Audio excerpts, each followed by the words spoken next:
Hello, welcome PocketWatch here, and it's about time for kinda unexpected or maybe expected episode of Dies Irae. So it's going to be just a quick, short, extra episode, I guess, where I'm going to check the informations that we have in the game here. Maybe I will learn something new, maybe not, maybe you will learn something new. I don't even know if this is going to be uploaded or not. But yeah, just a simple episode. Is if that's like not something you're interested in, I would understand if you don't want to watch this or hear this, but yeah, I'm very curious what I can learn from this, so let me just read this, I guess, really fast. Okay, Longinus Dies Irae Order, all LDO. This is such a cool CG, by the way. This is actually pretty freaking cool. Who is that? Wait, who is that at the end? Wait, what? Okay. I like how Clever is happy here. Originally nothing more than the Occultist Club for high-ranking generals, founded by the SS commander Heinrich Himmel. It was taken over by Reinhard Heydrich, Himmel's right-hand man, and Karl Kraft, and reborn as the group of sorcerers who truly personify the paranormal, also known as Obsidian Round Table. By 1944, when the story takes place, 13 mighty sorcerers belong to the group, with Reinhard at the top. Though officially dead or stripped of their military rank, those sorcerers carry out their own independence activities in the background of World War II. Their goals are to become truly immortal, or bring the dead back to life. But what Reinhard Karlkraft strives to lie for lies even further beyond. Exactly what that may be, no one else knows. Okay, very simple explanation for the Longinus Dies Irae Order, and it's actually short and to the point. Okay, nice. Agner Bear. And we have Helga here. Interesting choice for the CG. A general term for objects that have been bestowed with a will of their own as a result of many people's thoughtful history, pouring their feelings into them. It is similar to the Japanese concept of the day-to-day objects possessed by spirits. Ah, okay. That's the analogy we didn't have before, I think. Though their nature differs depending on the feelings poured into them. All of them seek human souls as sustenance, and select users whose disposition resembles their own. Though this is an efficient means of gathering sustenance, savage Agner Bear, born from grudges, will all but certainly devour their own user's soul in the end. Huh. I guess like this referencing the lens, the fake lens, right, that Kain is using. The dark gift which Wilhelm possesses is one of them. Oh, actually, okay. And is in fact the blood of the Vlad Tepes, the model for Dracula. Furthermore, the majority of the Agner Bear possessed by the Obsidian Table are artifacts gathered up by the Duchess Agner Bear during World War II.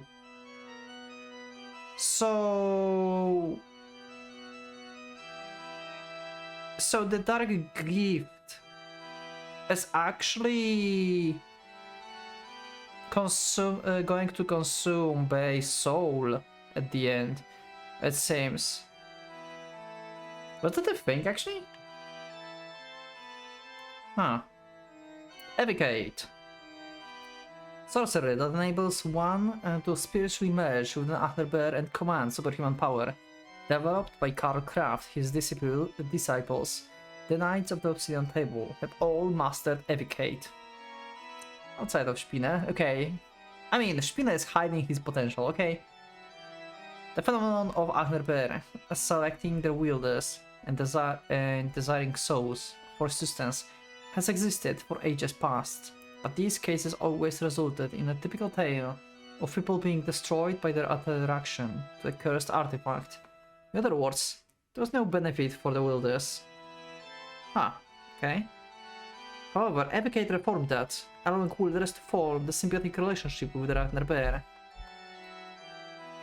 Uh, in short, by taking in vast quantities of souls, the Agnerbear's wielder also grows stronger. The wielder gains life force, equivalent to the amount of lives they kill, making it harder for them to die, and augmenting their body functions. Though granting them immense power and essentially making them immortal, that doesn't mean a group of humans equal to the amount of souls they have can kill them. That's because one who possesses 100 souls in an inhuman creature that has 100 times more life force than a normal person. As such, their fundamental strength was completely different from the humans. Okay, that makes sense. Meaning not even the strongest of anti-personal weapons can lay a scratch on them. It is all the miracle, brought on by the converting the metaphysical energy, known as souls, into fuel. The members of the Tian table are always clad in their spiritual armor, so to kill them, one needs to destroy their souls. Put on their way outside of magical attacks, there's virtually nothing that can harm them. I mean, Bey is special exception, okay? Like, Shiro can fight with him with, like, anything that humans have. Like, fire, silver... Like, he's just straightforward a vampire when he's using his third degree. So he's a special case. Furthermore, there are 4 degrees of Advocate based on the user's skill level, as well as the 4 types that depends on the disposition of the wielder and the Agnerbear. 4 types? Wait. That's the, like, the merging, fusion? Oh, actually this is, like, fusion, materialization, oh, okay, right.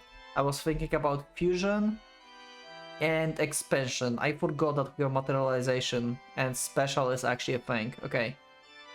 Like, special is, like, an actual type, like, under, like, selection, okay. Let's go with fusion. One of the 4 types Advocate users can be categorized into, short for Agnerbear fusion type, an offense type that manifests through the merging of the Agnerbear with its wielder, enhancing their physical abilities to the heights unknown. On the other hand, this puts the user into a heightened state of the excitement that makes it difficult for them to make rational choices while activate, and are unsuited for going on the defensive. Actually makes sense.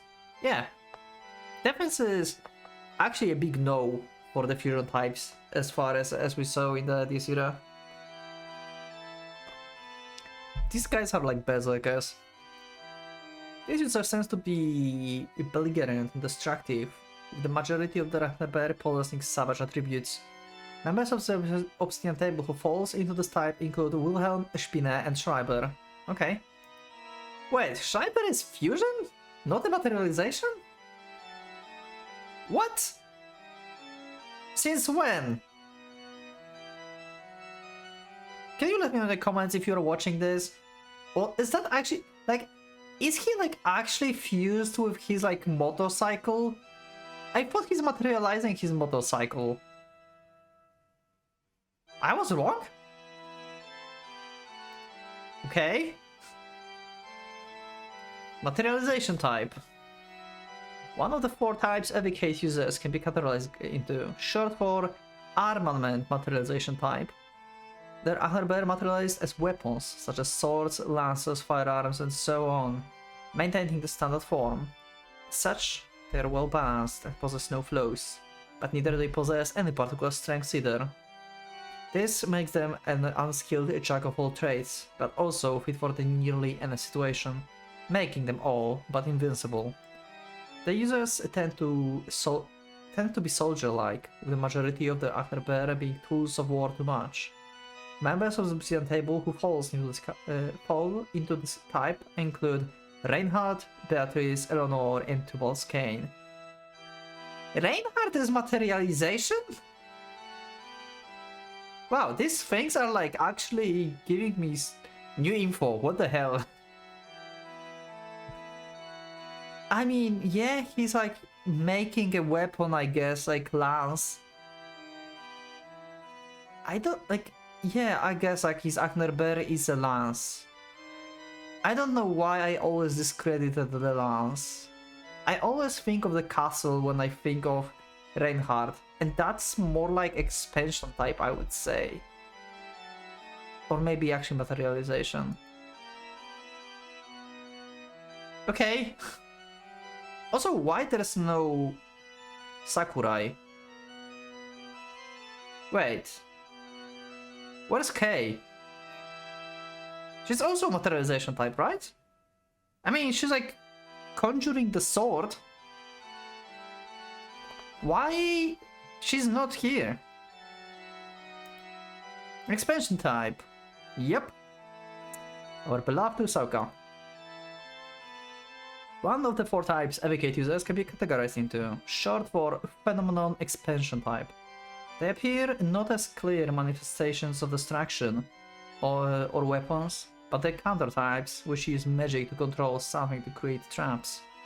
This makes them poor at offense, but also excel in support and defense, making them quite efficient to have around.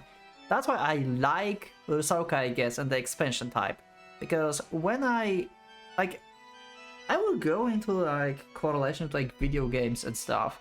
I always play support characters. I like to support others. You know?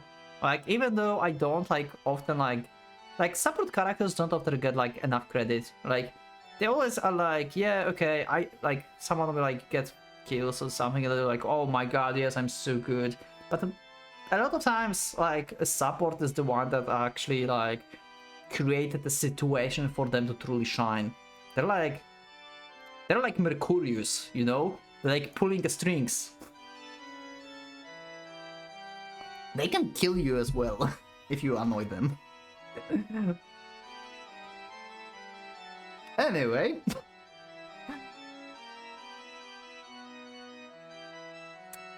Support and defense, making them quite efficient to have around, yeah.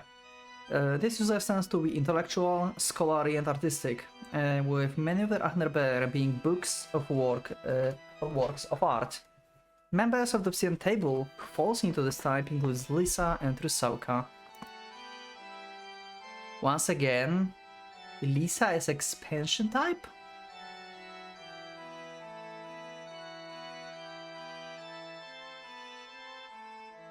I thought Lisa is materialization, to be honest. Okay, I got 3 wrong now. Special type. One of the 4 types evocate users can be categorized into, short for special manifestation type. Type that either falls into one of the prior categories or possesses traits of more than one of them. As such, it's hard to describe them, as their effectiveness have no uniform characteristics, and their strengths and weaknesses differ depending on the user. What they do have in common is that their users are generally reckless and possess wholehearted conviction firing on madness. They could be described as the religious in that sense, and as such, the majority of the Achnerbeer were raised on some sort of Zeus faith. Members of the Obsidian Table who falls into this type include Machina, Turifa, and Mercurius. Makes perfect sense. It does not include Sakurai at all. So I guess this like Wikipedia I guess of this game. Also, she's not also here. Yeah, it only includes members that's been during the World War II and during this like interview with Kaziklu Bey time period that he's talking about. It's not about Dies Irae in general. Okay, but let me know in the comments anyway. Am I right that Sakurai is materialization type? I think it is. She's materialization, right? Let me know in the comments. I'm very curious. I think it is. Also, yeah, you can also just look at the picture of LDO and not recognize the Lisa leg, okay? Like, you just cannot. Asya, the first degree of Evocate, the sorcerer which controls Achnerbeer, also known as activation. Just by concentrating, the wielder can manifest their Achnerbeer's attribute. So for the blade, a slash, for the fire farm, fire, etc. As it's similar to psychokinesis, most of them are invisible and make for a swift initial response, but aren't all that powerful. However, it is more than enough to deal a fatal wound to an ordinary human, and is effectively what most people imagine when they picture magic or supernatural powers. Perfect sense, yep. We saw Asaya basically only in one part in the game. If you think about this, when Ren was training. Yetzira. Second degree of Evocate, the sorcery which controls Ahnerbear, also known as Formation. Forms the wielder's Ahnerbear in a way that makes it visible. This has the effect of not only vastly boosting the Ahnerbear's power, but also enhancing the user's 5 senses and spiritual senses beyond the limits of the Asya. Exactly how much stronger become differs depending on the Ahnerbear's special traits, the user's skill, and how many souls they possess. But it's common for Knights of the Obsidian Table to exhibit martial arts that exceeds the speed of sound. Okay. Makes sense, nothing new here. Bria. One of the most badass things ever. The third degree of Evocate. The sorcery which controls Ahnerbear, also known as Creation Figment, creates a parallel world based on the user's craving, in other words, to materialize their greatest wish. Here the rules of the worlds are wrapped and match the ideals of the common sense possessed by the user, and the laws of the old world had no water. Whenever it turns day into night, to break the speed of sound, or to destroy anything, even immaterial objects, it can be said that the Briac degree is the act of creating rules, such as the prior 3. Since this is the act of creating a world, albeit limited, the general idea is that the only way to opposite this is to reach the same height as the Briac user. But put another way, if you do not possess the ability to bend the laws of the world with your own will, you cannot attain the Briac degree, and therefore have no chance of defeating another's figment. Okay. Nothing new here, we all knew that. Atzilov, holy Jesus, I like the picture they put there here.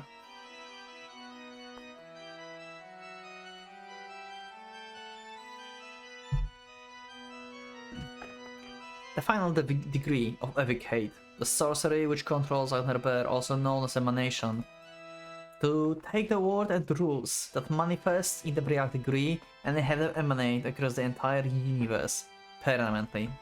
Not even the user themselves can call it off, making any entity who attains Atzilov a literal god.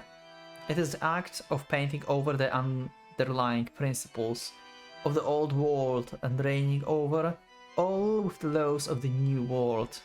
So far, only 4 entities have reached this level, and at the time of the story, it is reign of the 4th god, the 4th heaven. Okay. Only 4 entities reach this level. Yeah, I guess Mari, Ren, Mercurius, Reinhardt. Yeah, true. 4th god, 4th heaven. Only another Atzilov can defeat them, and 2 gods cannot coexist. So each new Atzilov user must engage in battle to death, with the winner earning the right to decide the laws of the world. A cycle will repeat for all eternity. Furthermore, everything above is limited strictly to hegemony types, which will be covered later. Strictly speaking, transcendence types cannot attain Atzilov. In addition, not a single one of the 4 gods thus far has wielded Ahnerbear or Evocate. Wait, what? Evocate is said to be a simple system to become a god, or the beginner manual. Oh. Wait, so when you emanate, when you attain Atzilov, you lose your Evocate? That's new. I didn't know that. So, I mean, essentially that means nothing, right? Basically, because you still have the same powers. You just lose whatever, like, Evocate was giving you. You can just use it anyway. So you don't need, like Evocate thing. Also, not a single one wielded Bear. Is it true? Ren? When Ren became basically a god, yeah, he got like this swords or something. So it was not Mari. Mari been like separated from him. So true, he did not wield the Bear. Mercurius Bear is Ren, and Ren is not wielded by Mercurius. That's true. I think like it doesn't make sense for Reinhardt though, does it? Reinhardt used his lance during the fight. Is that a plot hole? I think Reinhardt used his Bear. He wielded his Bear, right? Let me know in the comments what you think about this. I think they made some kind of mistake here, unless I'm making this. I would like to someone help me figure this out. Hegemony. The property of manifesting your craving outward in Briah and Atzilur. Basically, when one's wish is focused on the world around them and their own standards for happiness depends on the environment around them. Those are generally people with aggressively single-minded desire to change other or the words to their liking, and generally think stuff like, I want X, or I wish X. Like Wilhelm, I want a night that never sees the light of day. Put it in positive light, this is the characteristic of the ruler, but in the negative light, it's characteristic of an arrogant person who refuses to conform the world around them. Actually a good point. Never thought about that. There are virtuous hegemony types rooted in love and devotion, but as their effects constantly manifest in the form of domination and suppression, there are many cases where even those with the best of intentions can create unintended consequences. As stated previously, hegemony creation figments warp space into a parallel world that reflects the user ideal world. But as discord, if the pre-existing world grows in proportion to the scale of the figment's interference with the outside, it is difficult to maintain for very long. However, attaining the absolute degree, it is possible to become a god by literally swallowing the entire universe and painting it over with your own colors. In other words, the supreme ruler of all the universe means that multiple hegemonies who have reached the realm of the gods cannot coexist simultaneously. At the very least in the story, there has constantly been only one being in the summit of all the way through the reign of the fourth god. Release in story. At the very least in story.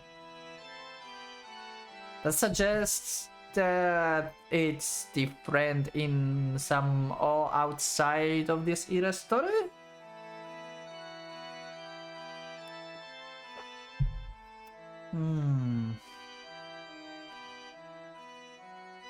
Only one at the summit of all the way through the world. Okay. Also... Nah, okay, never mind. I was thinking that maybe if imagine Bey becoming actually having absolute degree and becoming a god. That world would be fucked up. Might be even worse than Reinhardt, because in Reinhardt's case everything will die, and in Bey's case everything would die but very slowly. That's worse.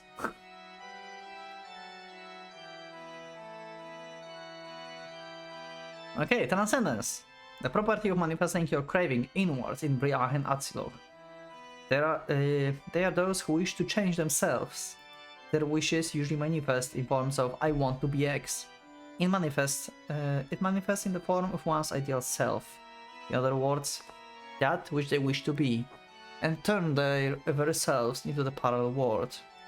transcendent types come in all shapes, such as those who become fire, become lightning, become completely different person, and so on, generally straightening, transforming their own self.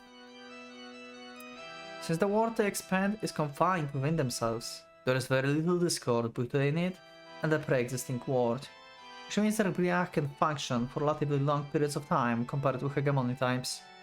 But as this nature of this is in direct contradiction of the Atzil degree, which emanates outside themselves, transcendent types can't emanate in the proper sense.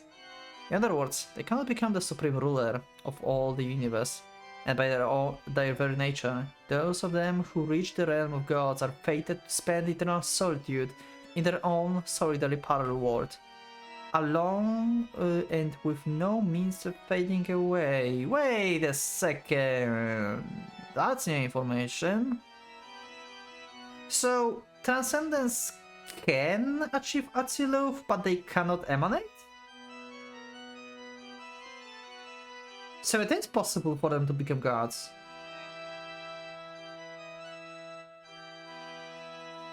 Interesting.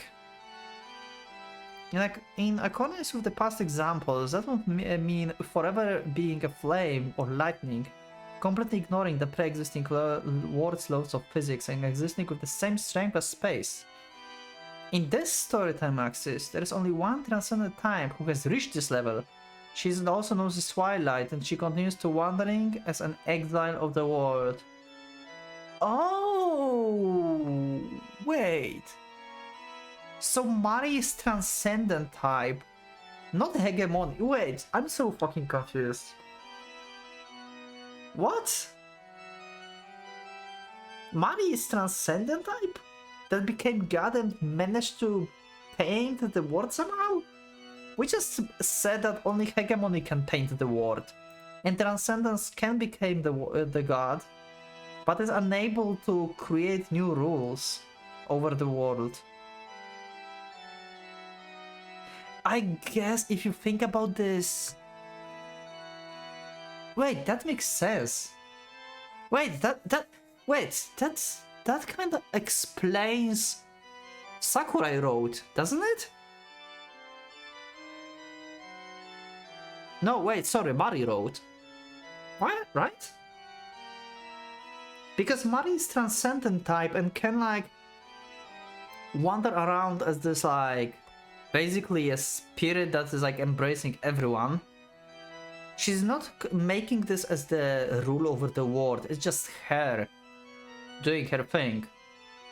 That's why Mercurius is able to be alive as the god and walk around, basically, because it's like his rule is still over the world. It's still painting for knowledge, I think, right? Then, and Mari, since she's unable to paint over, she's just existing within her, like, it's Mari's space and this is like Mercurius space, and she's just like walking freely basically within it. Is that how it works? I need some help in comments, probably. I didn't thought I will find so many interesting things in this. Huh, did I miss something? Arcane title. Arcane, we saw this name, like this thing in the previous episode. We talked about Arcane. The secondary names. Bestowed on the Knights of the Obsidian Table by Karl Kraft. Oh, that's like Malleus and stuff, right? Obviously, they are a sort of diploma, a symbol of exhibiting mastery of the magical prowess bestowed upon them by their master, but in reality, they are filled with scathing irony. To use Wilhelm Arcane title of Kaziklu Bey as an example, while it is a title befitting the representative of the idol vampire he always wanted to be, it also means that he is destined to share the helpless fate of its model, Lord Dracula. Ha! Interesting! In other words, much like Dracula was betrayed and lost his status and beloved wife as a result, so too is Wilhelm, the successor of his title, doomed to be bereft. It symbolized that he bears the karma and curse with everything and everyone he wants inevitably slip through his fingers. That is true! So in the essence, it is like a backhand way of saying, this is the kind of fool that you are. As such, while all members of the Obsidian table find them essentially unpleasant, most of them still call each other and announce themselves with those titles for their own reasons. First, it's an easy way to bully someone they don't like. Nice. Second, a way of expressing respect and conceit to certified sorcerers who have transcended humanity. Third, a vow to defy the curse and karma bestowed upon them by conquering them someday. It's essentially for a combination of these three reasons why they prioritize their archon titles over their actual names. Okay, this is actually a very cool piece of information. Actually interesting. Okay. So even though the names are basically curses, and they like showing you what your fate basically is going to be, they still use them because they want to like not give up their fate and to just like fight for their own future. That's just cool. And let's go to the foreknowledge. Okay, that's a black hole with walls. The sensation that you've already experienced something even when it should have been the first time, often called deja vu. It is a sensation that had plagued Reinhard and Karl Kraft many a time. Exactly how it feels is something no ordinary man could hope to understand, but there's no doubt that it is one of the simplest tortures out there. Simple and actually to the point. Yeah, eternal boredom. Well, that's it for this episode. I wonder if you liked the little informations here. I actually like them. It's been like a reminder of what happened in Dies Irae basically, and also a reminder of some stuff, and some stuff that I was not sure or I don't remember, and some surprises. So I wonder if like we can spark some comments actually on this episode if someone's like actually watching this little extra info episode. Thank you everyone for being with me. Leave up a like if you liked the episode, subscribe for more, check my Discord and become a member if you would like to support me and see the episodes earlier. Thank you once again, and from the Pocket Watch, let's going out.